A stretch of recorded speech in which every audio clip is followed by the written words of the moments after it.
Hello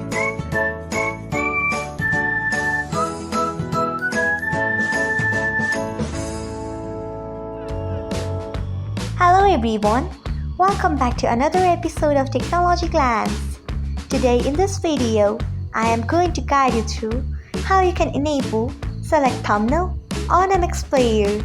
So let's get started. Firstly, open MX Player app in your device. Then tap on your profile icon if you haven't. Next, tap on settings. After that, tap on list. Next, you can see the option of select thumbnail. Click on it by tapping on it. So this is how you can enable select thumbnail on MX Player. Thanks for watching. If you found this guide helpful, we would love it if you hit the thumbs up button below.